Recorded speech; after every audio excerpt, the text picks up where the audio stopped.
Yo, shout out to that nigga Mozzie, man. Scoop the kid with...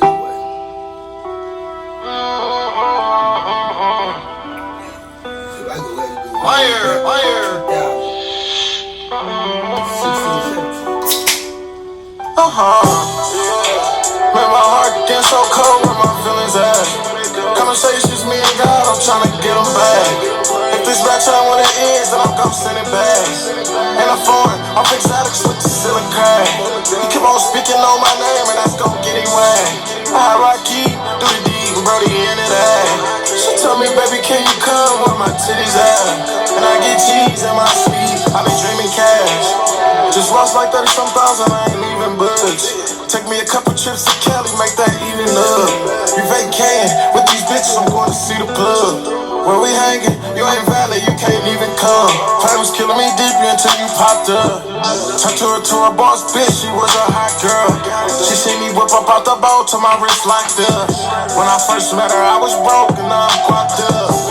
When this weight get too heavy, she like my spot love. Quick to shoot down a nigga, she got that cop gun. She was treating boys like suckers and then here I come. Bitches gon' be on dick, but it ain't nothing, they just want some. Man, my heart getting so cold where my feelings at. Conversations, me and God, I'm tryna get them back. If this rap time when it ends, then I'm gon' send it back. And I'm foreign, I'm exotics with the ceiling crack. He keep on speaking on my name, and that's gon' get him whacked. I rock key, do the deed, and Brody into that. She told me, baby, can you come where my titties at? And I get cheese in my sleeve, I be dreaming cash. And I might cry myself to sleep, I hate them lonely nights. Instead of buzz inside a 40 pipe, it's only right. Hey, I get thirsty for they blood, I need some more tonight. And I get calls from all my hoes like, man, it's more to life. Dice games, get out of here, and they told us go inside. But he still smoking right in front. I can't give y'all that shit. Y'all know that's my shit, man. Dreaming Cash, nigga. I get cheese in my sleep. I be Dreaming Cash by Scoop the Kid featuring Mozzie. Welcome back, y'all, to Cuttication the Kickback Podcast Show. It's your host again, Cutty Slim. And I'm back like I left some, man. And that song that y'all heard is like one of my favorite songs. My top 20 probably. That's in my mind right now. It's Dreaming Cash by Scoop the Kid, man. Y'all didn't know about that kid, man. Y'all check that nigga out, man, Scoop the Kid. But besides all that, man, let's get down to the nitty gritty, man. I got a guest on the show tonight, man. This person right here, man, I haven't seen them in probably 15, 16 years, man. And the reason why he's on the show, man, because if y'all watched the Charlie Moe episode, where we talked about what happened in Deep Elum 2005 Super Bowl Sunday, he was part of that story. And at the same time, there's more stories that has to do with that night before and afterwards. And he's the one that's gonna run into you just like we ran into you 2-3 weeks ago. And I want y'all to know I got a guest on the show tonight, man. He's a special guest, man.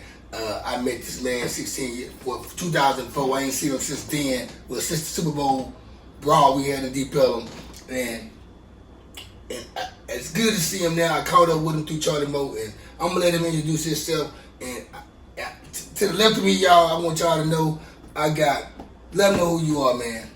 Man, I'm the one they was talking about. I'm Creepa. You know what I'm saying? Highland Hills, Texas. Creepa, Highland Hills, Texas, y'all, man. So give everybody, man, people that's, by the way, before y'all even get started, man, watch it. Hit that subscribe button, hit that like button, hit the comment, share button, hit the dislike button, because I like all the smoke. Yeah. Y'all know how I like it, no joke. Creepa, give the audience and the people who tuning in that's going to be watching, give them a rundown of your life, man, from where it all started from. I mean, with me, as far as like with music or whatever, you know what I'm saying? Like, it was something like, kind of like in me and my brother, I guess you could say, because my mom played in the band at Hutch. So I was always into like instruments. My mom played in the band. My dad showed me how to use the piano. So I've always loved like strings. My uncle played the violin, so I learned the violin. You know what I'm saying? So I was always real deep into like the orchestra. You know what I'm saying? That was the first thing. Then in high school, I ended up started rapping by force. Someone forced me to start rapping.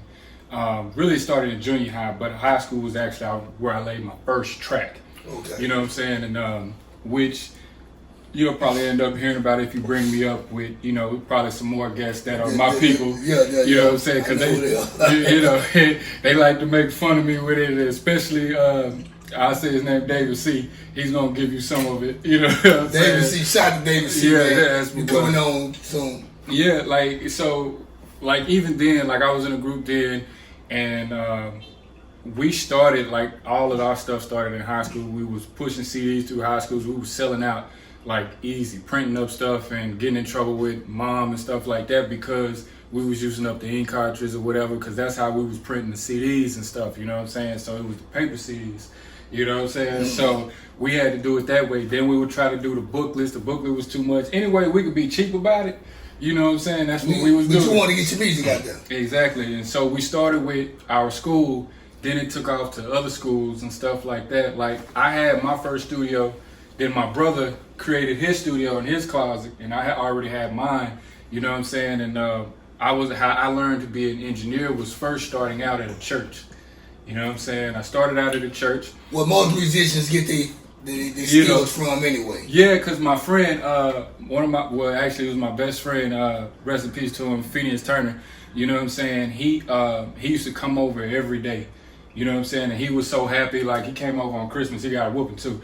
He came over on Christmas because they bought him a beat machine, and he was like, "Man, we can do this, do that, man. I want you to be in the church and you the engineer because you know how to engineer the stuff and listen to how it sounds and stuff." So I did it because This is high school? Man, this Or is high before? school. Okay, all This right. is high school, man. So I was engineering in high school. You know what I'm saying? So, but like I said, I never took music serious. Even at the time, to be honest, I wasn't even taking it serious when you first met me. No doubt, for real. Music was not serious to me, bro. I was so heavy and big into street shit. I love street shit. We're going to get to when I met him soon down the line, but hold up. So, in high school, from Highland Hill, Oak Cliff area. Yeah. Those who are not familiar with the Highland Hill area. Speaking of Highland Hill, he was the first person I heard Highland Hill from, and I figured out it was in Oak Cliff somewhere. And then the second time that I ever heard of Highland Hill was I think I was locked up in Mineral Wells, and I was with Tick. It was my brother. His brother, you know, and at the time I didn't know they were brothers, but I'm in Mineral Wells, and you know, they had the meetings and shit, and you know, they had a Crip meetings and they had a blood meeting, and I was at the Crip meeting with the Crips. Yeah. You know, you get down or you lay down. And being from Crip set, you fuck with the Crip niggas. So anyway, when everybody represent where they from and tell where they from, when he said he was from Highland Hill, it caught my attention because I'm like, the only time I heard of Highland Hill was from this nigga named Creepa I used to rap with, do shows with, and that Rovers and Deep Elum back in the day. Yeah. And it's like 2012 at the time, and I'm thinking way back in 04 and 05. And so when I heard it again, I'm like, damn, Highland Hill. Then I heard it again, and it turned out I heard from my boy Quinn Fox. Shout out to Quinn Fox. And like that, I said, anytime somebody say Highland Hill, I think of Creepa. Now if anybody say it, I think of Creepa and Quinn Fox. So don't say Fox, don't be mad. I think of y'all niggas, ACU niggas, all y'all. So continue on now. You said you wasn't even into music at the time. Even before, I'm not gonna go that far. Yeah, I wasn't taking it serious. I was rapping, doing songs, and you know, throwing stuff out there. Like I've always did singles, and I've never put together a full project. I honestly didn't put together a full project until I started coming up to Nairobi's, and I heard about. What's crazy is that I'm gonna tell you how Kuwn Dalini promotion was. What a lot of people don't know is rest in peace, Kuwn Dalini. Yeah, rest in peace, Kuwn. So what Kuwn did was there was you know, the green sheets. Okay. Yeah, the paper, the newspaper. Yeah. He put a flyer in the green sheet, and I saw it, and I went to the event. And when I went and I performed, he was like, "Man, I fuck with your music, man. Can we do this consistently?" And then he saw the energy I brought. He saw the people I brought, and the energy that everybody else had. And what year this was? This was 2003. Okay, so the Metro Muzik shit was because Metro Muzik hasn't even started yet. It hasn't started yet. Because Kuwn was actually under someone else at the time, and he was like, I want to start something on my own at these clubs. You know what I'm saying? I forgot the dude's name, but he was a little funny. But yeah. So, but the thing, he wasn't. He just acted. You know what I'm saying? Yeah, I got you. So so Kuwn wanted to get away from him. You know what I'm saying? And so he was like, man, are you down to like, ride with me and go over here and let's build this? I was like, yeah, I keep performing.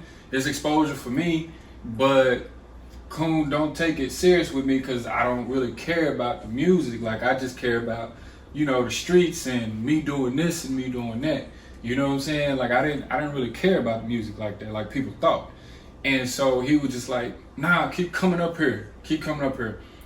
It took about a month and a half after him seeing me bringing people in and seeing reaction of my performance. Kuwn actually called me to his house. He stayed in Garland.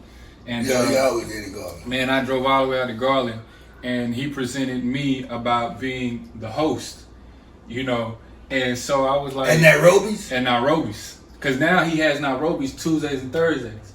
You know what I'm saying? It wasn't that at first. When I first started coming to Nairobi, it was on Wednesday nights, I think. You know what I'm saying? Wednesday nights. You know what I'm saying? Nairobi's original was Tuesdays and Thursdays. Okay. You know what I'm saying? Palm Beach right down the street. Yep. You had Club Hush or Club Rush, whatever it was. Yeah, it was something like Listen that. Lounge, Liquid Lounge, all them bitches. But see, those clubs wasn't doing open mics. They was just for rock bands. They was just for bands. You know what I'm saying? For the the white people. Yeah. So Kuwn had the only deal for local artists. That's why it became so big. You had people like Twisted Black came and performed. He came and performed twice. You know what I'm saying? He invited Gator Man. He came and performed. Gator Man, that nigga hard. You know what I'm saying? He invited so many of the star local artists that would Cottonmouth. Cottonmouth was there. You know what I'm saying? Grifters. Yeah, Grifters was there. They came a lot. You know what I'm saying? This was doing the days back when DSR was on. This is when DSR was really jumping. Right. And so like with me, I had like Kuwn didn't know, but I had a relationship with DSR, Tom, and all of them or whatever. Especially, Tom, because Tom used to come over my house a lot or whatever where we stayed at, and he used to record a lot of their TBG stuff there or whatever, the original TBG stuff or whatever. They eventually re-recorded a lot of music at the Playing Skills. At the kitchen, no. Playing Skills, did Playing Skills have something to do with? Nah. See, this is what and it's crazy because me and Tom got a real good relationship. I haven't talked to him in a while, but I thought like Playing shout out to Skills Tom, had something to do with DSR. Playing Skills. Made some beats. I thought they were okay. Nah, made some beats. And so, like I said, like my brother, of course, everything would make sense because my brother was rapping on DSR music. So that's why how I ended up meeting Tom and them or whatever. It was nothing like it was just me doing music. My brother was doing music as well, and he was doing his thing on their projects from Purple Hawk to Addiction to Gold Teeth Rabbit to man, there was so many of them, you know what I'm saying? And so, like I said, and Tom, we had a funny relationship because every time he walked in the door, he just started scoring on me. You know what I'm saying? I used to hate Tom for that because I couldn't score on him for nothing, man. Tom is really funny, man. He a real cool dude. Like, if anybody got to meet him, he a real cool dude. But he did in the fun way, though. He like little nigga. Yeah. So, but don't press his button. But you know what I'm saying? Don't press his button because he is a fool. But he really a real cool dude. Him and Tuck. You know what I'm saying? Those Tuck was standing out this way for a minute. I seen Tuck, man, rap the street, man, probably about 3 years ago. Probably a little bit short. But yeah. But on the Creepa though, Kickback Podcast show. So with me starting out being the host and everything like that, I did it. I did it for about 6 months before he brought in Lucky or whatever, and Lucky was actually performing as well. And I certified Cliif. Yep. Yeah, 2C certified Cliif. You know what I'm saying? And I like what they brought in. Now that's when I came then because when I came, it's before you still. So okay, just 2003 still then. I didn't come to that road till like January 04. Nah, this is February. This is still a little bit. Some of it is still 03, but some of it you wasn't there. just yet. See, you came in, but you didn't come in consistently. I think you know what I'm saying. Once I went there in January, I never missed it. Like I went there as a. Nah, it was sometimes you missed because you wasn't there. Like I said, see, you still talking about Wednesdays. No, it was Tuesdays and Thursdays. Okay. We were still Tuesdays and Thursdays. Okay. See, it was more than one night. See, the Wednesdays he was building up. That was the night you was coming to because they was trying to take it from Kuwn. The Tuesdays and Thursdays because they wasn't generating enough people. So what happened was we started redoing our promotions and marketing. We started doing flyers, hard copy flyers, not just green sheets. Yeah, we was doing flyers. Me and Kuwn would get together. We would go places all over and pass out flyers. You know what I'm saying? And we was getting people to show up.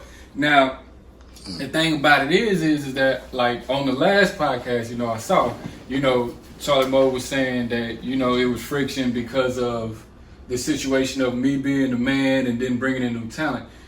Like that actually was definitely false because like the way it seemed like that only because of Kuwn. You know what I'm saying? Kuwn didn't want to deal with a lot of people and I was a hothead and I didn't give a fuck.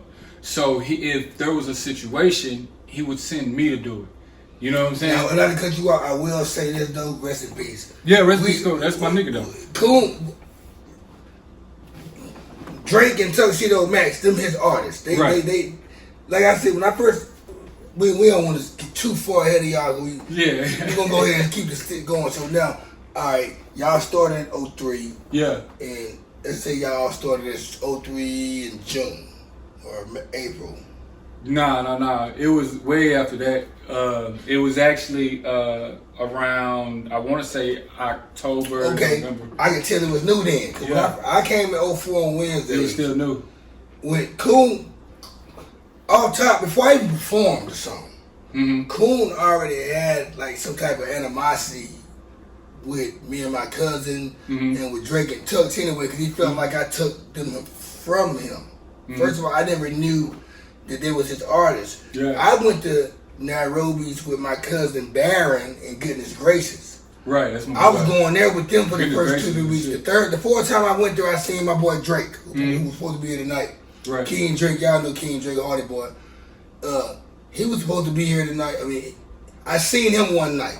And when I seen him now, you got to keep in mind, we staying on 75 and Walnut Hill at the time, right there by David Buster's at the time. Right. And he used to come over he was friends with my cousin Stan Lowe. And he'd come over, play the video games, we get high.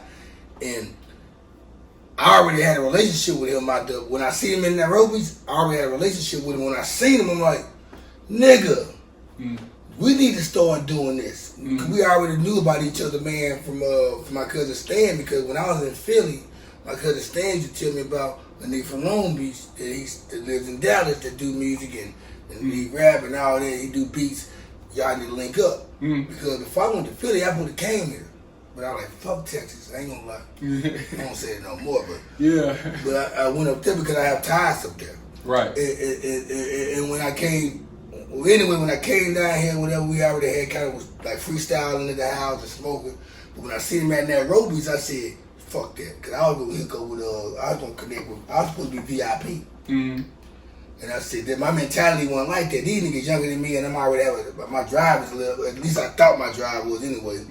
My drive a little bit harder than theirs and I don't need nobody that's above me. Not no two niggas, no way. And so we started it. We moved the equipment to our apartment because everybody hung out at our apartment every day. And we started doing music and then we came with, just like February 04, we came. I recorded my first 2 songs I recorded. They on my album, y'all. Weezy X's on Apple, on all platforms. Is It Cool With You and Post City. Both of those songs are on different type of tracks now. But when you hear them, you'll know the content. But the beats are totally different. Cause it's like I recorded them on my album 6-7 years later. But I did Is It Cool With You and Post City, and when we did Is It Cool With You, people were like, cause we already kind of like built like the energy for ourselves, not even performing. Cause we used to be up there, man, and we'll see whack rappers, man, and we'll boo them. I never liked the Decka Boyz because they rap slow. I liked them, but I didn't like their music. My bad. I love Marty Waters. I love Fatty Daddy. I love people, Miss T, Big T. I love your stuff. I love who's somebody else too. Ambitious, the finest girl you ever seen. First ever cover ever magazine. Yeah. Remember that shit? Yeah. That shit got performed twice a night. Even Creepa performed twice a night. So we come there as a high head too. And I'm young. I'm 25, 26 at the time. I know I can rap good. And when I think of Texas rappers, if they ain't DOC or Quint Black at the time, or who was from there? Big Lurch from Fort Worth. I thought Texas rap at the time could screw up click with the shit back then. Everybody was rapping that same, coming out on second lane, ripping on that wood grain. I don't want to hear that bullshit. I thought everybody from Texas rap like that. We coming from Philadelphia, so I came in with the energy. I'm gonna kill these niggas. But I started noticing everybody from different parts of the map was in Dallas. It's a melting pot for people from different places, and everybody ain't from Dallas or from Texas. No. And they got different styles. When that night right there happened though, I performed, that's when, I'm on Kuwn now, that's where my last verse got cut off on Post City, because each song was 3 minutes and 20 some seconds long. We had 8 minutes. Two songs is less than 8 minutes, but my last verse off the last song I did was cut off. Creepa cut it off. We was mad ever since then. We didn't like this nigga ever since. Ever since he cut that, we were mad. We had home, we did shows afterwards. We had homies from Shreveport come out here, and they just, even though it was a Crip, they still didn't like it. Well, we don't want from anyway. We don't get along with other, at the time being anyway. You want from neighborhood, we didn't fuck with you no way. Right. So they just didn't like that because they heard the story. We recorded it, right? Yeah. We had it on tape, and like people to see that video, and like, this nigga cut your last verse off. I don't want to hear that. I said, I know. They said, remember that nigga? But I said, y'all will see him, but we never posed straight on. We never talk shit to him. We never talk shit to us. We just never talked to each other. Yeah. And he cut, but all along he was Kuwn. Yeah, I was told to do that by Kuwn. And we figured that shit out like 7 months down the line. Drake and Tuxedo finally told like, hey, this nigga don't. Y'all niggas' energy a little bit different than what he used to. I'm like, well, damn, you know. But as time went on, so therefore we're gonna stop it right there on my story. Back to Creepa though. You and Kuwn doing the open mic night shit though. Yeah, we was doing the open mic, and okay, let me explain the reason why I performed twice. It had nothing to do with my music being good or anything like that, or me just being a man. Part of this, it was just, no, actually, people came in there just to see me. And I told Kuwn several times, man, I'm not performing. I respect that. I was like, I'm not performing. I respect that. But he was like, nah, they in here, they paid at the door to see you. And I'm like, bro, I'm the host. I just want to host tonight. And he was just like, just do it. I was like, all right, cool. So I did. I performed. I was like, I'm performing once. You know what I'm saying? And so I performed like at the beginning. You know what I'm saying? And I just be like, all right, I'm done. I got the crowd into it or whatever. Everybody hype. Now let me bring up these next people. Like I said, I wasn't really serious about music. Like Martin doing his comedy between skits. Yeah. Martin do his comedy for three minutes and bring on stage. There you go. And like I said, I wasn't serious about the music like that to where I cared about performing. I never seen that though. It's just that in you. Yeah, nobody did. It was a secret. You know what I'm saying? Like literally, it was a secret. So, you know, and Kuwn knew it. So what ended up happening? Sometimes Kuwn to do his song. I want to come up.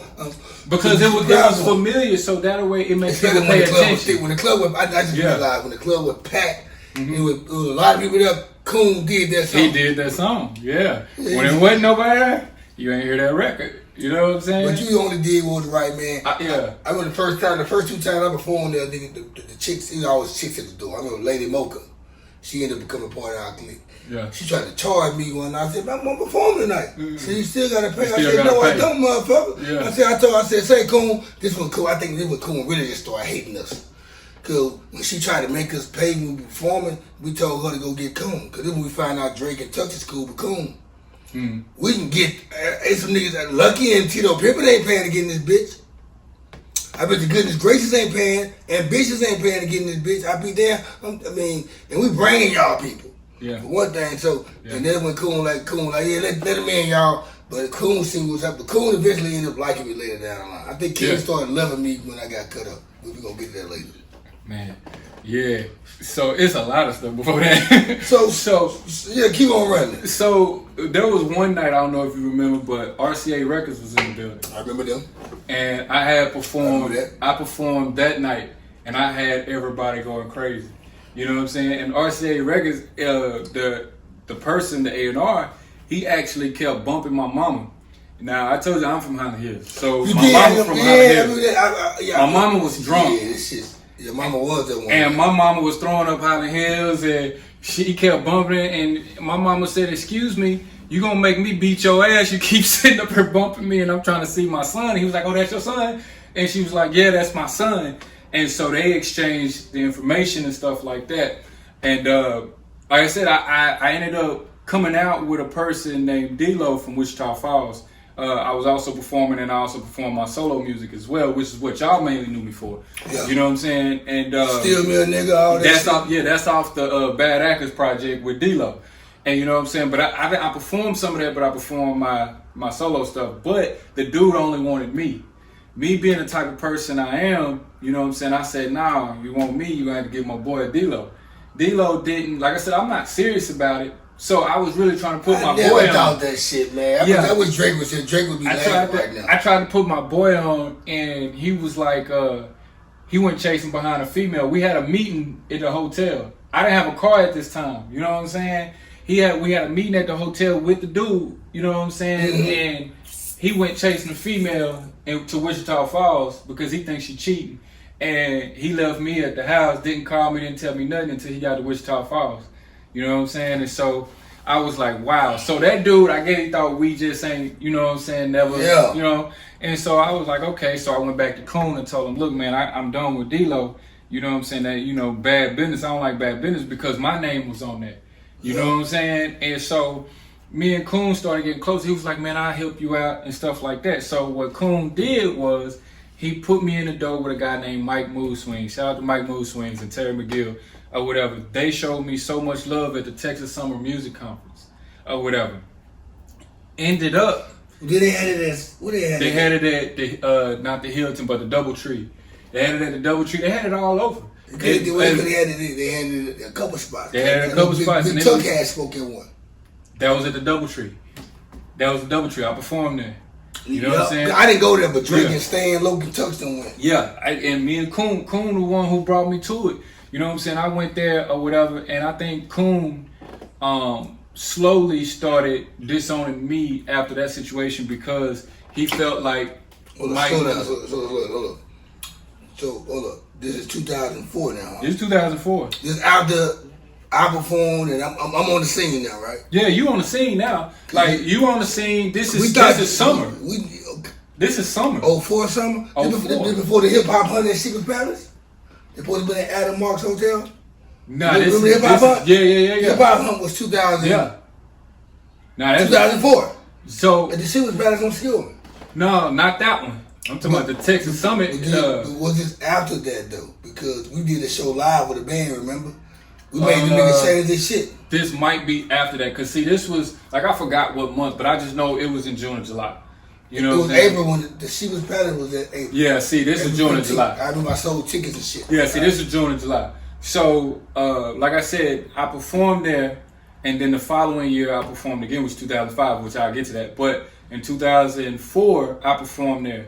So what happened was I remixed Kelly Price.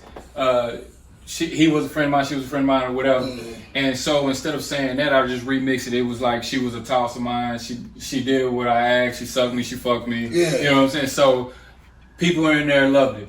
Mike Mood Swings had brought me into his office downtown and had me recording with him, my cousin Mayhem. You know what I'm saying? At the time, and so it kind of cut Kuwn out. So therefore, it brought it to a situation to where, if you notice, at the end of 2004, you didn't really start seeing me host a lot of stuff. Lucky came in because of that. And Tito Pimpin'. Sometimes Tito Pimpin'. Tito Pimpin' was too. Shout out to Tito Pimpin', Coach T. They took over my spot.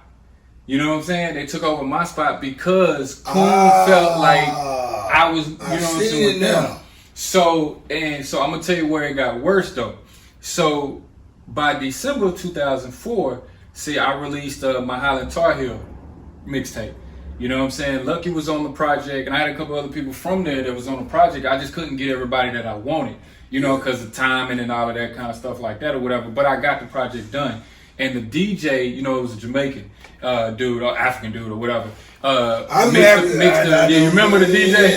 Yeah. So and the camera guy. The camera guy hated us though, but he loved us. He mixed my Highland Tar Heel project. You know what I'm saying? It was a little sloppy, but it was good for what it was then.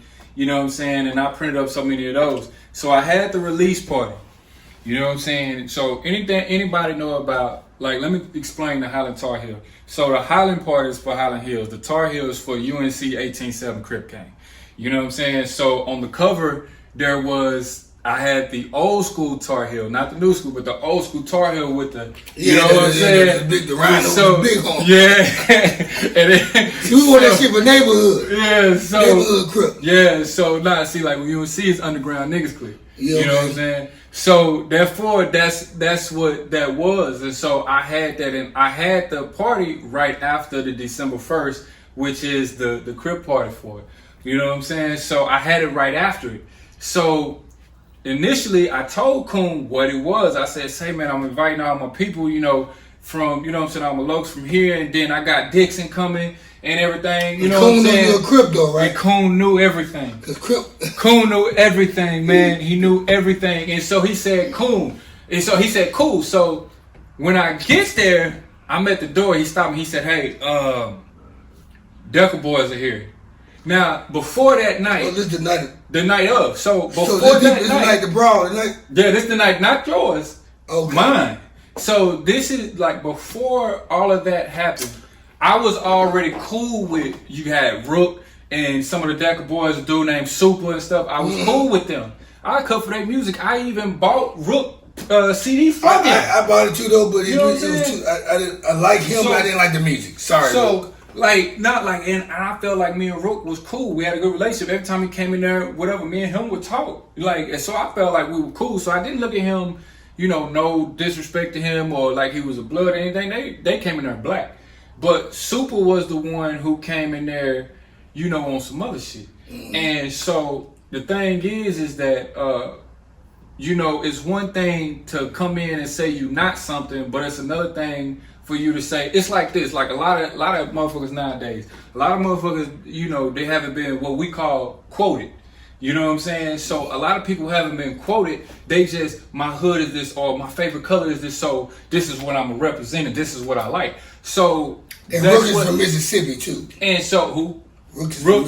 Well, see, Rook wasn't claiming it. I can say that. He just was around. He was around. So it's like this with the way I was brought up with me and my people. You know, you're around it, you get fucked up with it. You know what I'm saying? And we don't do peace treaties. So therefore, you know what I'm saying? It was like how Rook became part of it was like I said, the night of when I had my release party.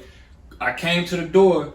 Kuwn stopped me before I could walk in, set up my balloons. Because if you remember, I had UNC stuff everywhere. We was there that night. Hold on, we didn't perform that night because y'all didn't perform. We was under we was told hardly anybody could. We was told that it was Creepa. We thought you was just performing that night. We just wanted to go just to hang out. It was a Wednesday night. We didn't have. It probably was. Yeah. Nah, it was Dixon. It was Dixon there. Dixon Records. They was there. Fatty Daddy performed that night. My boy Fatty Daddy, because I love that. House of the Hill and their wife. Man, that shit was there. So I had certain people. I never said Decka Boyz. You know what I'm saying? I wanted my people to shine because I was filming it and everything like that. You know what I'm saying? Man, and so. You keep going. So I wanted that. You know what I'm saying? I wanted Twisted Black there, but I couldn't get him either. You know what I'm saying? Shout out to Twisted Black. Shout Free that boy. Shout out to Rook. Shout out to Charlie Moe, man. Yeah. Charlie Moe is the reason why this episode is going on, man. Yeah. Charlie Moe TV, my nigga. He's a good guy, man, and keep running, man. So I don't want to do it out there. So, like I said, when he said the Decka Boyz had beat me to my own party. They was in the back over where the pool tables was. You know what I'm saying? They already there. And Super came up to me. Like I said, I had a relationship with them. You know what I'm saying? And so I never knew anything about any blood stuff until I was on the floor and my one of my partners, you know what I'm saying, the OG Mac T from South Dallas, from Dixon, you know what I'm saying, he just got out. He heard about me when he was locked up. So he was like, man, y'all keep talking about Cuz, man, I gotta go see him, you know what I'm saying, go meet Cuz, you know what I'm saying? So, you know what I'm saying, I met him. That was my first time meeting Mac T. We hit it off, you know what I'm saying?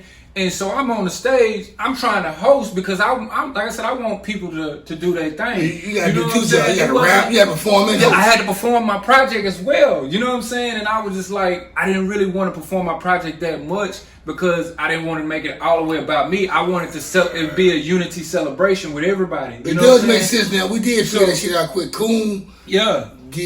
So the thing was that Super ended up, I don't know if he was drunk or whatever, I don't know. You know what I'm saying? But I just know he got into it with Mac T, and Mac T was trying to squash the problem. And Mac T was still hot-headed, but he was trying to squash the problem, like say, cause like, I don't mean no disrespect, but you know what I'm saying, you all in my mix, and then you up over here trying to, you know what I'm saying, with this drink, and you bumping into me, and Super was like, nigga, fuck you, and your Crip shit, blood. See, Charlie Moe don't know about that. So the thing is that Charlie Moe's a Crip. And so all of that, yeah. So all of that is going on while I'm on what we call the stage. You know what I'm saying? Because, you know, it was just the dance floor. It was a dance floor. We made the stage. Yeah, we made the stage. You got a tongue catch. Yeah. So that night, man, when that happened, Super had a drink. So Mac T, you know, and I hate to keep saying my nigga name like that, but you know what I'm saying? I love my nigga, but you know what I'm saying? But my nigga... It's giving niggas their flowers when you say their name on it. My nigga put the cigarette out on that nigga face and then put it in that nigga drink and told that nigga do something. And instead of doing something right then and there, Super went back and ran and told the Decka Boyz they take their ass outside and get the beating on the window. And everybody came to me and was like, they were like, Creepa, Cuz, who are these niggas? I said, man, them boys, they, you know what I'm saying? I didn't invite them. Hey, y'all. I said it on the last episode. I said the drink. I remember that night because we parked. Y'all parked in the front in the first, the meter. Right there by in front of the club. Because when y'all move, I'll tell you where you fit. You see, y'all, we can't make this shit up, y'all. This shit is from 16 years ago. So what happened was they outside, like I said, they didn't want to rumble with him when he was like, what's up? So he sat down and was like, thought so. He finishing his drink, you know what I'm saying? Paul was son, you know what I'm saying? Nigga go, you know, so they was on that pause. So, you know, like I said, they came in, Creepa, what's up with these niggas? They was like, and Kuwn came was like, please don't go out there. And they was looking like Trey 5-7, everybody, they all looking at me like, what you want to do? And I said, well, what happened? And so Mac T told me, I said, nigga did what?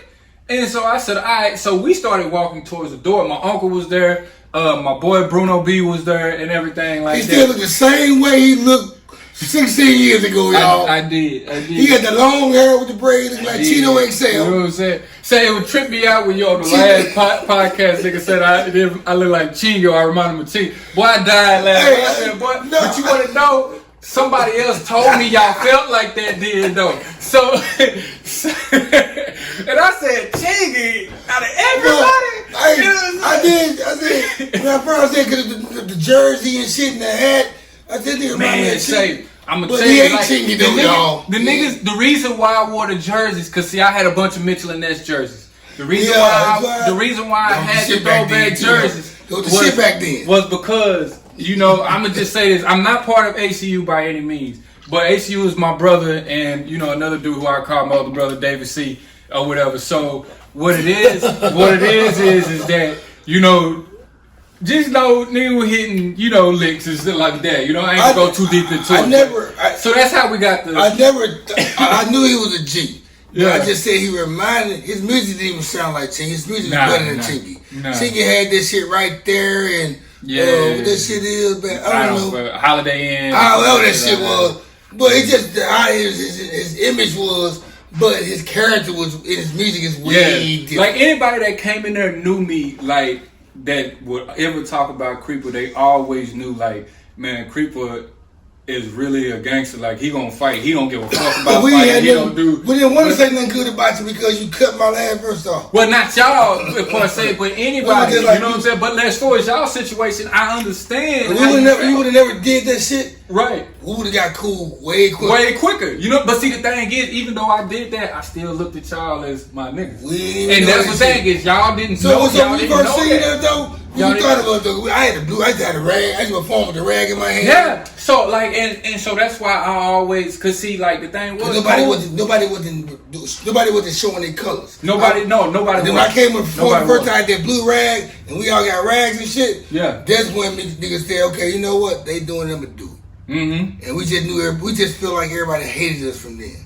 Nah, man. What it was that so many egos was going on. And then with Kuwn telling people, man, I'm gonna put you at this position, man. Everybody, you put me last, man. Ain't nobody gonna be here for me to perform, and I'm trying to get this and then whatever, you know. So it caused tension. And so what Kuwn would do was, he would give me the list, and he would let me, man, you know what I'm saying. So people would get mad at me. And I'm like, this is what Kuwn wrote, but it was the blame was always on me, and I always used to be like, nigga, I don't give a fuck, nigga, fuck you then. You know what I'm saying? You mad at me about some shit I ain't nothing to do. We used to get mad at Tux and Drake because we felt like this is y'all homeboy, y'all is other than why we going on at number 8, number 7, number 9? Why we ain't in the top 4? This y'all homeboy. So we used to get into it with niggas behind that shit. Yeah. With Tux and Drake. Yeah. Behind that shit. Like with me, even with my party, you made sure that I was like, you know, I didn't even perform at my party because I was supposed to go on last.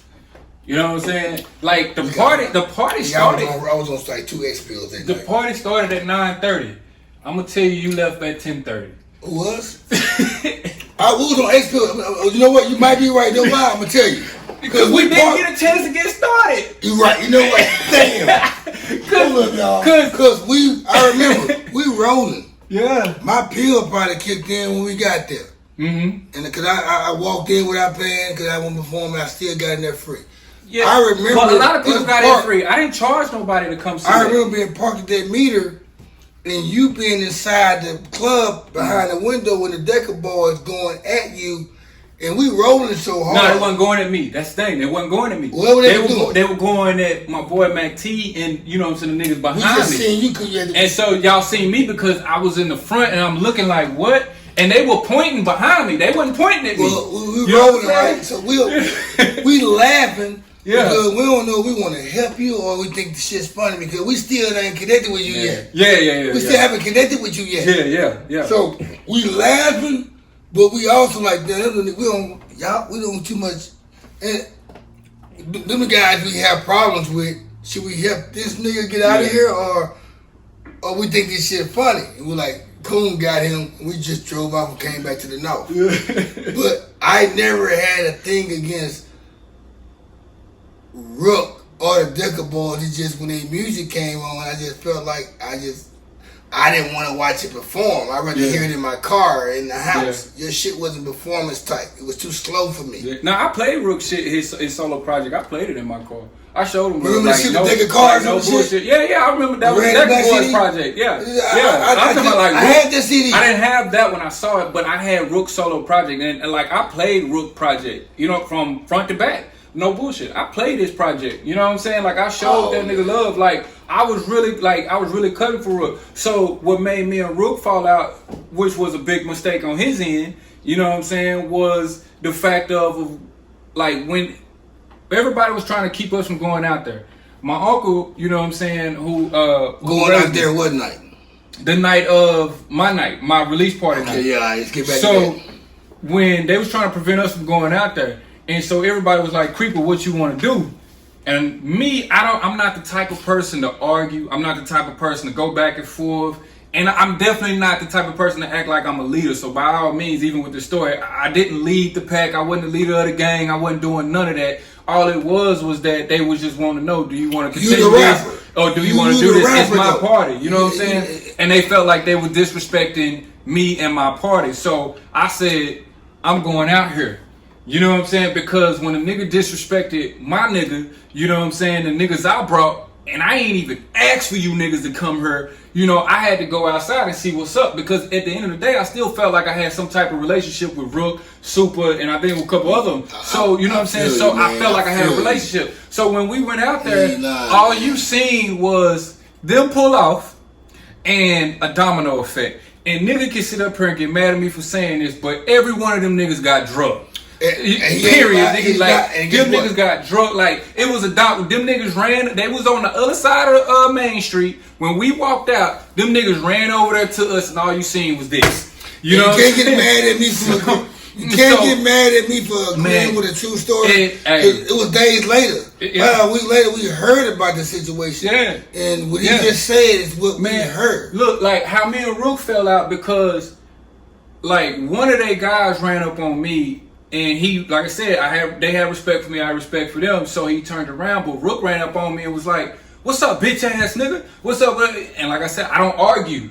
You know what I'm saying? And my uncle, like who raised me, was like, told Rook like, "Nah, going on, we ain't even," you know what I'm saying? And when he said, "Nah, this is at Blue happened too," but this is still in Nairobi's. This is still in Nairobi's the same night. So when my uncle did that and he pushed my uncle was like, "No," you know what I'm saying? That's when I fired off on Rook. You know what I'm saying? Somebody came to say Rook or whatever, which was too fucking late. And whoever that was, he had a chain on. And it was a fake ass silver chain, probably 25-cent machine looking at shit. But it was a bullshit ass chain. And the nigga sat up there with the motherfucking chain, you know what I'm saying? And I took it and I kept it in my pocket. Or whatever, and I'll tell you about how that ended up happening later on. But like I said, we ended up, man, it was real bad for Decka Boyz, like I said, because it made me change my mindset about them. Because like I said, I thought that we was cool, and then for Rook to just turn around, like all your niggas is fighting Rook, your niggas getting his ass whooped here, here, and here. I wasn't fighting. You know what I'm saying? Like I wasn't fighting because my people were pushing me back to where I couldn't do anything. You just, out of everybody, you chose me. And it was your worst fucking mistake. And, you know what I'm saying? And that's just real shit. So, then, after everything happened, we fighting and everything. Everybody, we like, get in the cars, because it ain't over with us. You know what I'm saying? Like, we wanted blood. You know what I'm saying? We wanted that. So, it wasn't with that with us. And then my boy Bruno B, I ain't gonna say what he did, but, you know what I'm saying? He went to the car, you know what I'm saying, and did what he did. And I was like, nah. You know what I'm saying? Like, these niggas can't fight. You know what I'm saying? Let's follow them. They all parked up under this bridge. Ain't none of them parked right here. We the ones parked right here. Because then we valet. You know what I'm saying? It wasn't no valet at Nairobi, but that just, you know what I'm saying? We took over the meters. You know what I'm saying? Yeah. That was that lingo. You know what I'm saying? We did that shit. So, yeah. We did that shit too. Yeah. Because he really pissed me off because I wanted that first parking spot at that meter. But, so. It's all good. So, we talking about 16 years ago. But it was my party, nigga, like, move. You know what I'm saying? But the thing was, see, I parked behind him. You know what I'm saying? And so my uncle parked on the side of Nairobi's and he had his Suburban at the time. And so he made, my mama was there too. My mama seen it and my mama was yelling at them talking about, "That's why you got your ass whooped. You thought you could run up on my son." And my mama was trying to fight. And I was like, nah. You know what I'm saying? And so my mama left and got in the car. And it was a girl there with my mama. I forgot who it was. And so I jumped in the Suburban with my uncle. We drove down there to where they was. Part 2. Boom.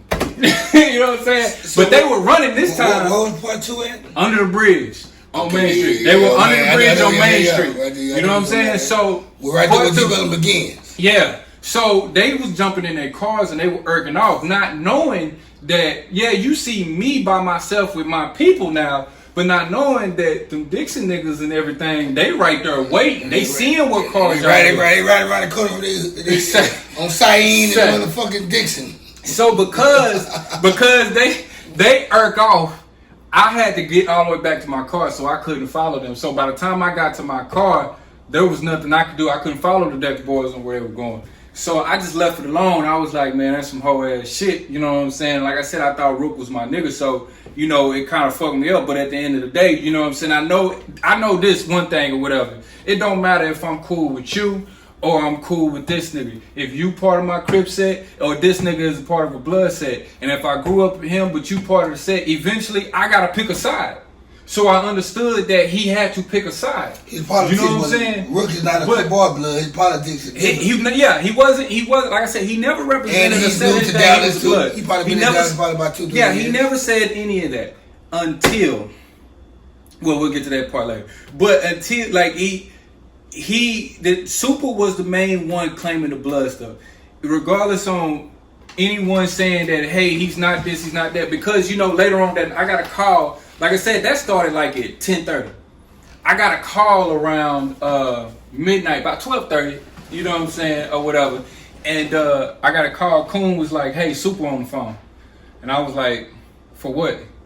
I ain't got nothing to say to him. You know what I'm saying? He messed up my party. You know what I'm saying? And he was like, "Nah, man, just talk to him. He won't apologize." All right, you know what I'm saying? I can respect a man wanting to apologize, but that don't mean everything is all good.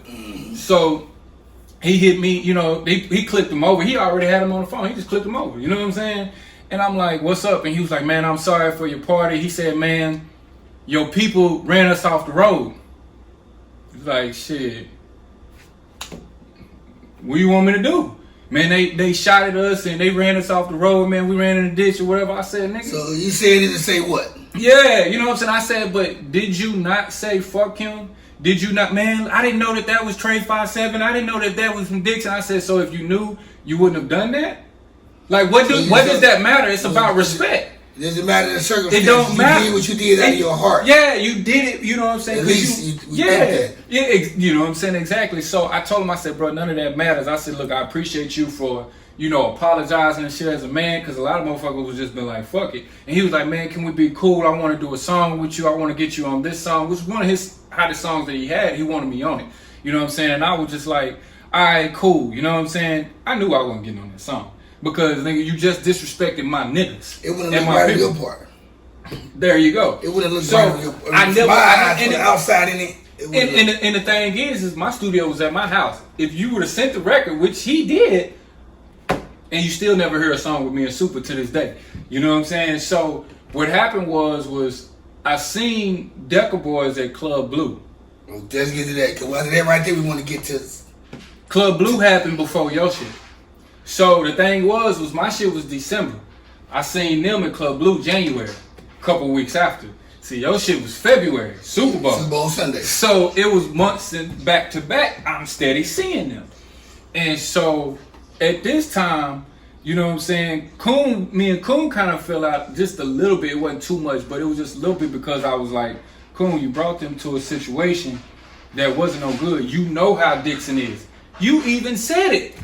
You know what I'm saying? Like, you knew how they were. You know what I'm saying? It wasn't the fact that you were fighting the Highland Hills niggas because the Highland Hills niggas jumped in, but you knew how Dixon was, and then you knew Mac T just got out. Back then, Dixon Circle was the man. Well, like, I only tell the only Crips I knew about was from Dixon. Yeah, Dixon. I didn't hear about on the next I think there was Webb Chapel up here in North Dallas.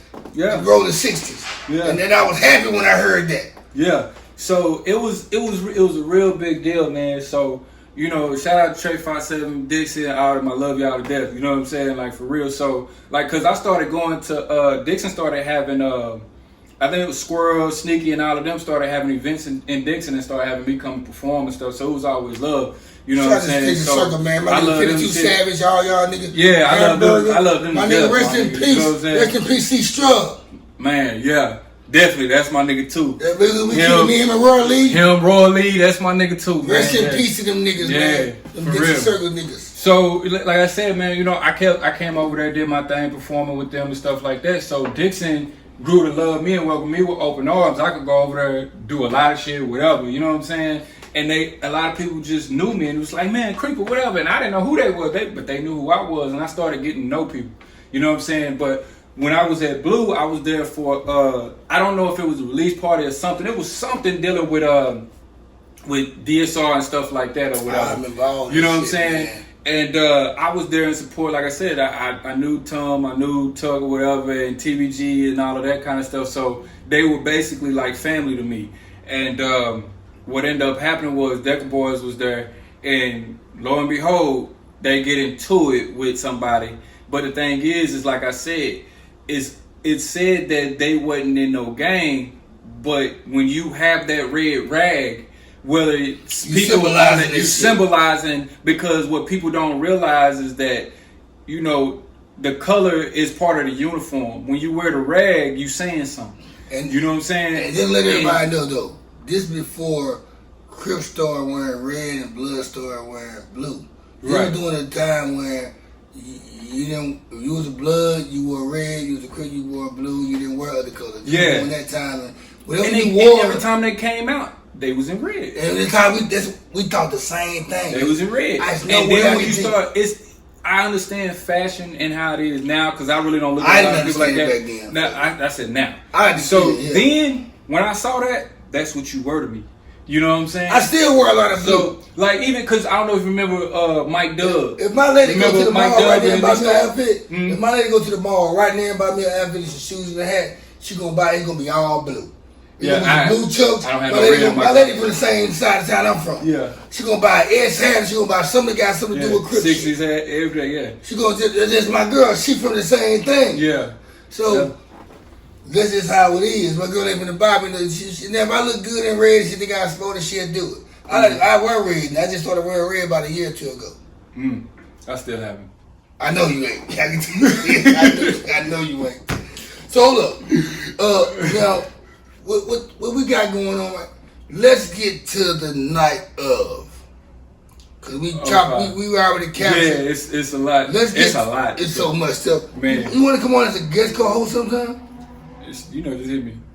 I don't know what your schedule like. I'm gonna do that. Man, I do got a lot of stuff going on, but yeah. So just hit me. You know what I'm saying? I'll make time. You can be a guest co-host sometime. Okay. Sometime it might just be me and you running it, and then there won't be no guests. Yeah. Or when goodness gracious here, anybody you familiar with. Yeah. You feel like you can come on because I advertise this shit. Yeah. So you would know what's going on. Yeah. So let's get to the night of, which really brought us here tonight anyway. In this episode with Charlie Moe, which is 2005 Super Bowl Sunday, which we brought up throughout the episode. Yeah. Throughout the night, 4 or 5 times already. And I know y'all heard his name in previous episodes. Man. And now y'all got him here. Let's get to that night. I want you to tell me what you seen, because I know what I seen and we already televised it and put it out there. So on your perspective, on your side of the curtain, what did you see? I was not invited to come that night. I was not supposed to be there. Because of what? Because Decka Boyz was there. And Kuwn was doing something for Super. And so it was something for Super like it was for my party. But I felt like these niggas fucked up my party. Why? You know what I'm saying? You run that shit. So what I did was I popped up. And shout out to T Pizzle is what I call her, Teapot or Teapot. But she let me in, you know what I'm saying? I was at the door at first and she let me in or whatever. And I went to the bar. And I don't drink or nothing like that or whatever. But I went to the bar or whatever because somebody else was there and they came up to me. So I'm just watching everything, you know, from afar. I see everybody on stage performing and stuff like that. I'm probably there about 8 minutes to 10 minutes or whatever, and some of the Decka Boyz see me and they start walking around me or whatever, and I'm looking at them and I'm like, yeah, nigga, I'm here, you know what I'm saying? And so T grabbed me and was like, Creepa don't start tonight. I was like, shit, I'm chilling. And so T was yelling at them like, hey, he's chilling, leave him alone, you know what I'm saying? And so I was just like, shit, but it will go down if you know what I'm saying, if it need to. So, and I'm by myself. Like anybody will tell you, from high school to now, like I've always been by myself. I don't care about you rolling with no clique. I don't care about none of that shit. Oh man, this whole clique is after you. I'm gonna be by my motherfucking self. I will vouch for that. Good, I will say. One time I just see you by yourself, but when you perform, there be 7 little young niggas with you. Yeah. At the time, it's like 16 years ago. It's like these niggas, they 17, 18, 19, 20 at the time. Yeah. I'm 26, 27. People used to come up there and it looked like we was all together. No, that wasn't the case. I went everywhere by myself. So that night, we said on the last episode, well, not the last episode, the Charlie Moe episode. Yeah. Shout out to Charlie Moe once again. Yeah, that's my boy, man. He's a good ass nigga, man. I like him. Before I always say this, me and Charlie Moe and the other guy that was hosting the show that night, a nigga from Monroe.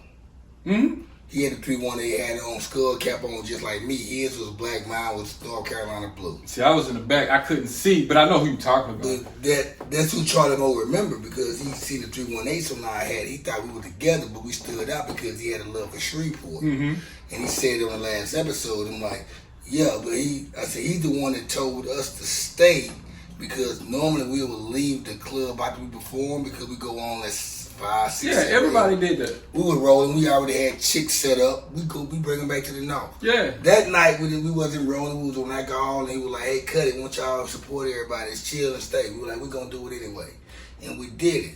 So I think I seen you or hollered at you that night, but maybe I didn't. Yeah, you did. You did. I remember because you had on a black leather jacket with the North Carolina. You had a black leather jacket on. Yeah, because I had to cut it off. You let me see that had the North Carolina plaid blue shirt on, they had to match that the all white Reeboks with the shoes. So he on.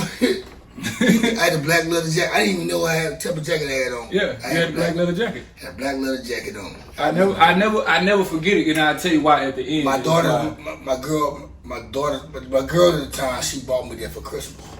My mama bought me that for Christmas. My bad.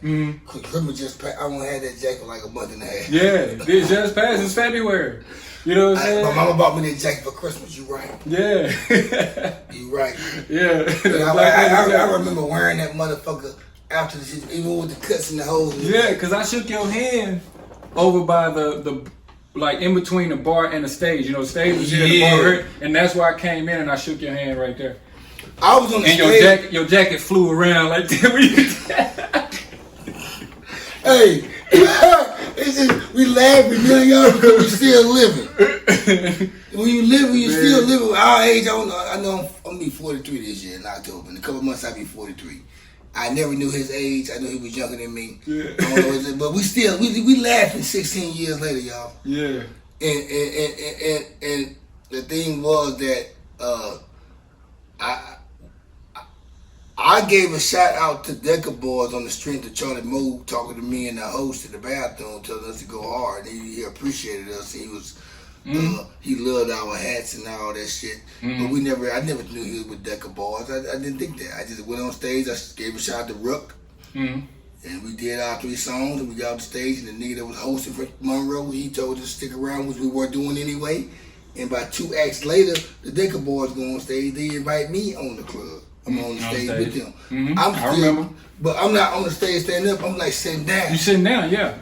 And from here to where that stove is at is with Drake and the rest of the they got, it's 20 of them. It's down to about 15 of them on stage. Yeah, they filled up the stage. About pretty 10 much. of them niggas outside in the crowd. Yeah.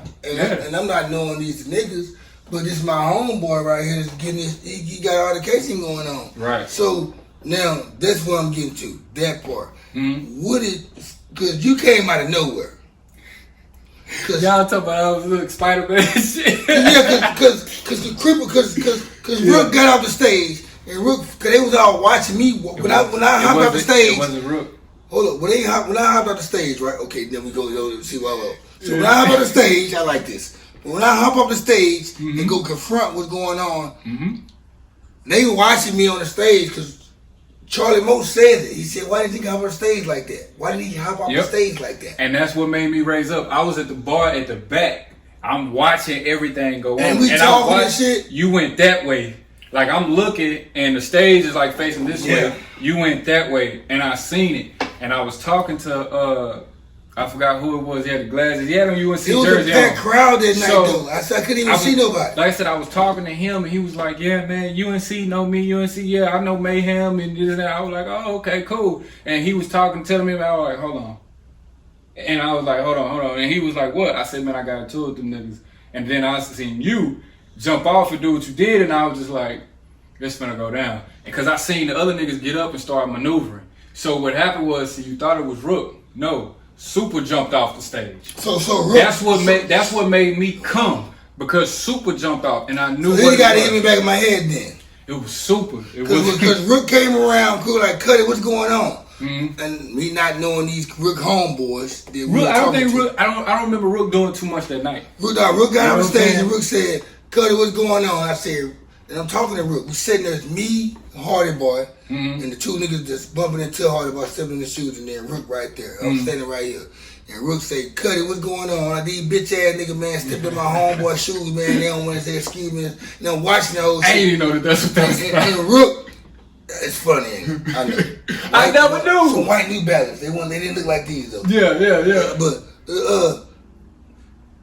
Rook, when I said to Rook was like, his impression was like, all right, man, fuck it. I look at it like, we can't tell these niggas nothing. The lottery crew is crazy. Who's the lottery crew is? Right. And he walked off. And as he walked off, about 5 seconds later, somebody hit me back in my head. It was Super. When I turned around, whoever hit me back in my head, that's when I seen you fighting them. I thought it was Rook you was fighting the whole time. That was Super. It was Super. So that's when the fight. Now I'm gonna tell you keep this. in mind, it's him, me, Drake, and Stan Lowe. We don't have nobody else that's on our side right now because everybody that's a part of our clique didn't come to the club where they left. And when the thing about it is, Super had a red rag that night. So for anyone to think that, So what's the blood crew thing? So that's the thing. Like he had one because when your kinfolk was on the ground in front of the door, which we'll get to or whatever, that rag came out. You know what I'm saying? And so Super also tried to run him over with the van. If you remember, no, it was you. He tried to run over, and that's when. Remember, I pushed you. Remember how I got over you? Remember, I rolled you. I rolled you because he tried to hit you with the van, and it was me that rolled you out the way. Extended stuff. Oh man. So he tried to hit you with the van, and I rolled you out the way. And so so inside, like he said, he don't know who hit him with the chair. Like I said, I forgot the dude's name who was at the bar with me or whatever. That's who picked up the chair and hit Charlie Moe. I hit Charlie Moe with a Heineken bottle. No, he got hit with a chair too. Somebody got hit with a chair. It might be Charlie Moe. Charlie Moe threw a chair at Stan. Oh, but somebody got hit with a chair though, for real. Hold on, so check this out.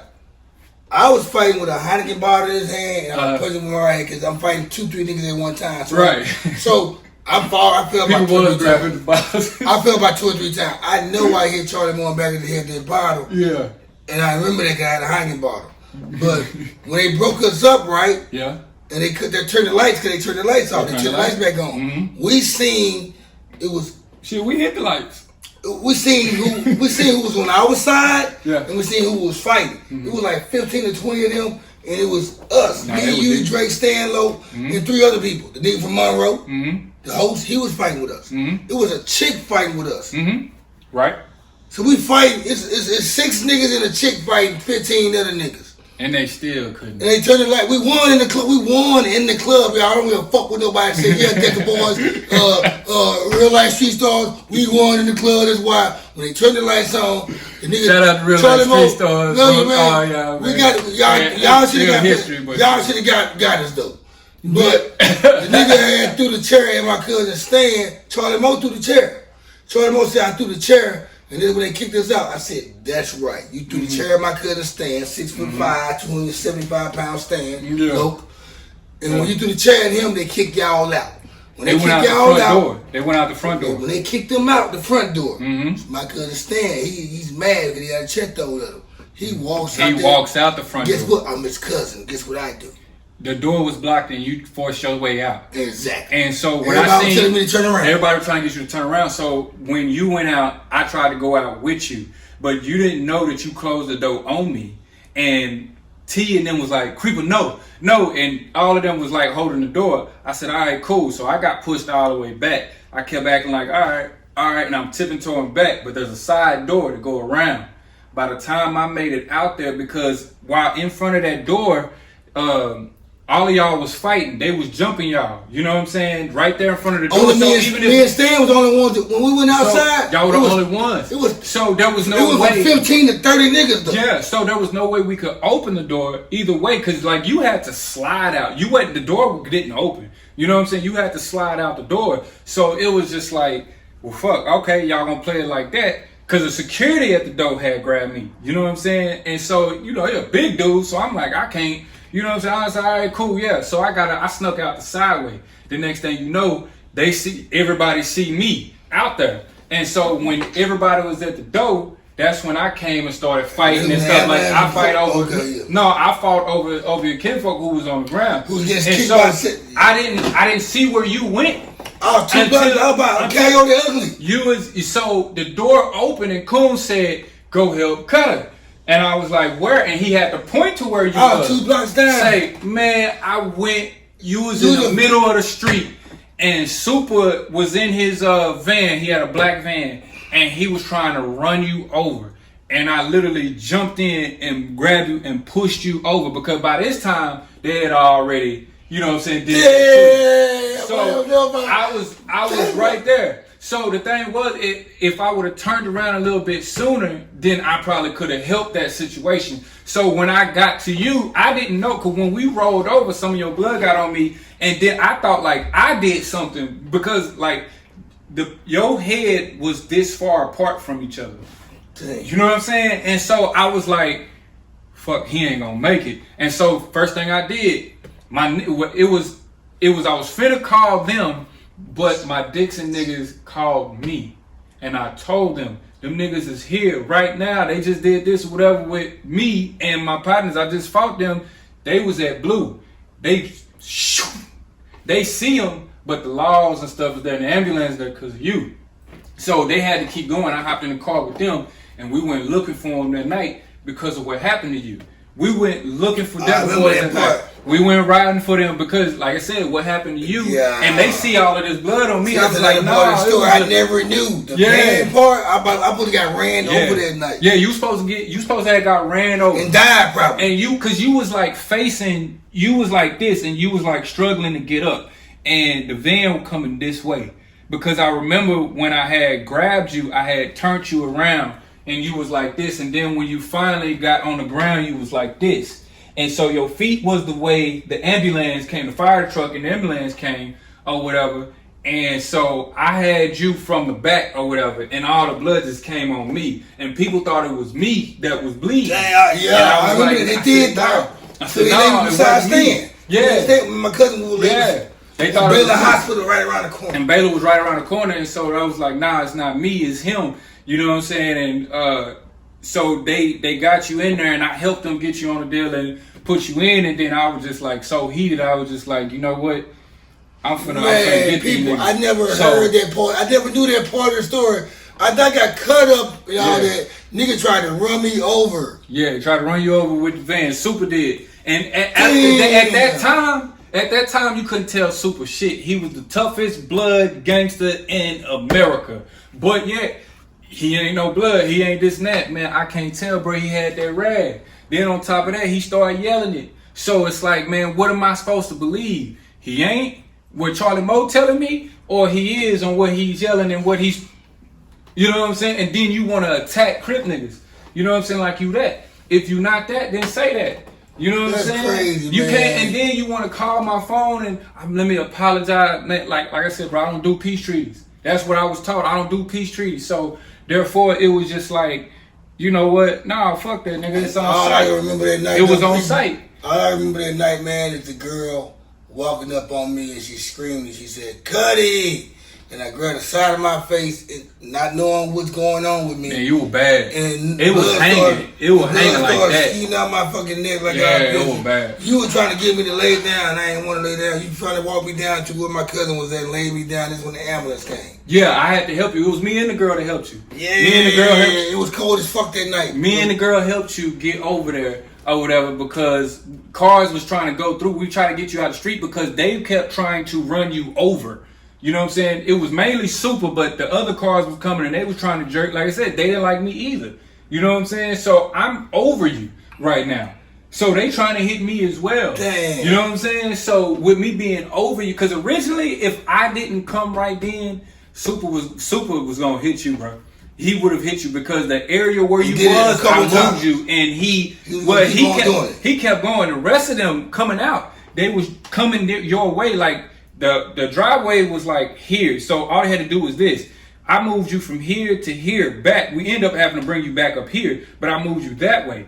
And so they kept going this way, then that way. You know what I'm saying? And they kept trying to get you, and I wouldn't allow the shit. So, And the next day, or probably a day or two, I'm in Baylor Hospital. Kuwn Dalini came to see me, and I didn't realize you was helping us out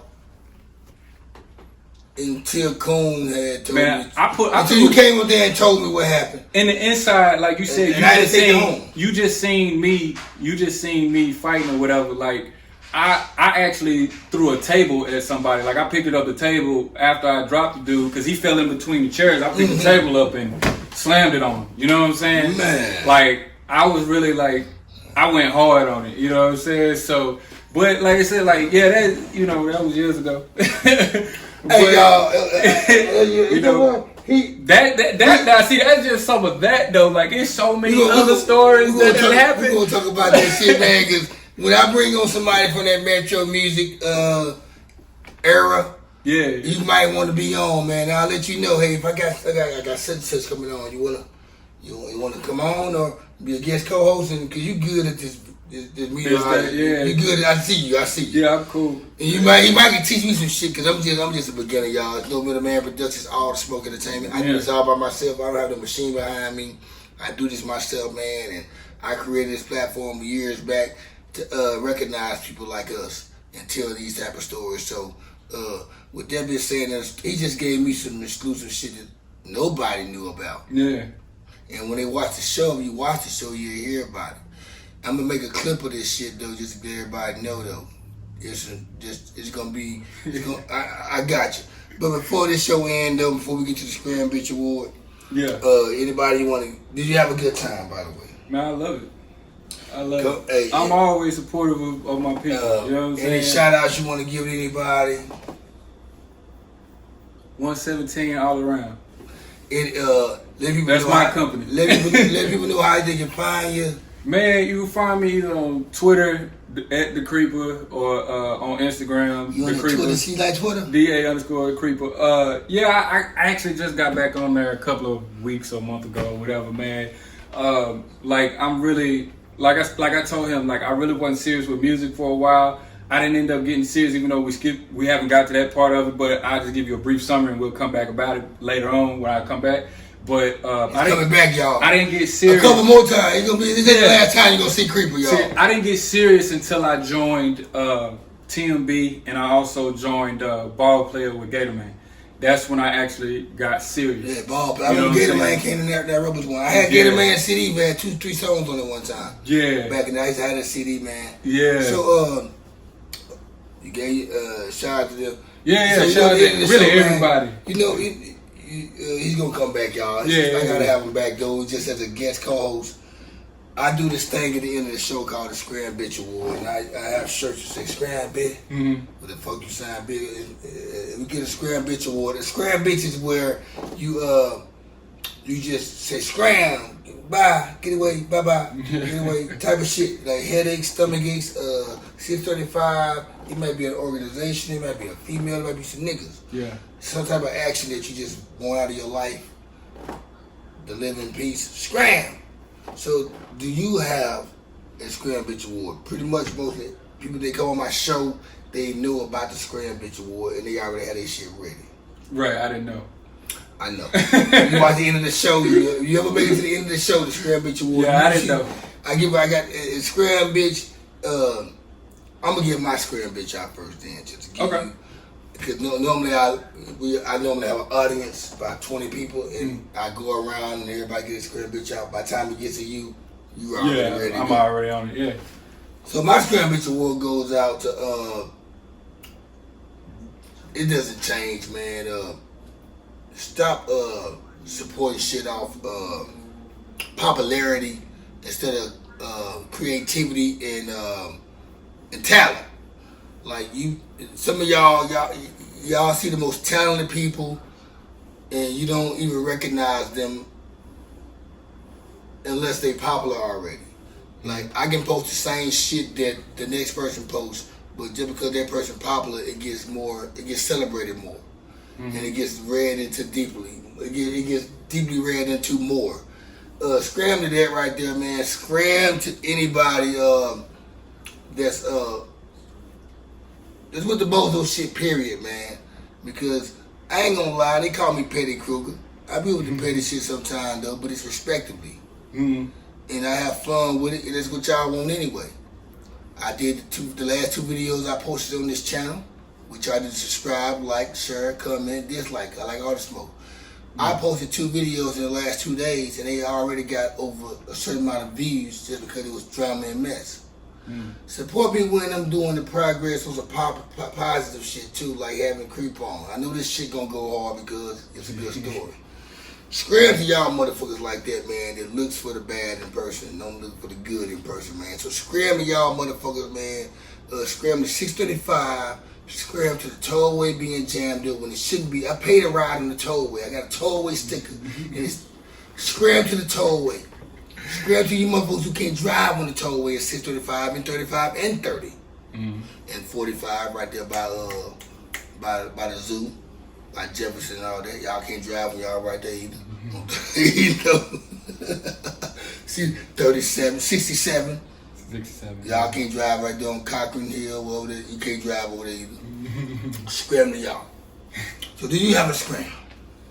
Man, just, anybody is hating on the next man because that man is doing his thing, really. Right, because it's like, I know a lot of people that hate on others because they don't want them to make it because, like, in my situation, I can say this is definitely a scram situation because I had a partner who at least I thought was a partner.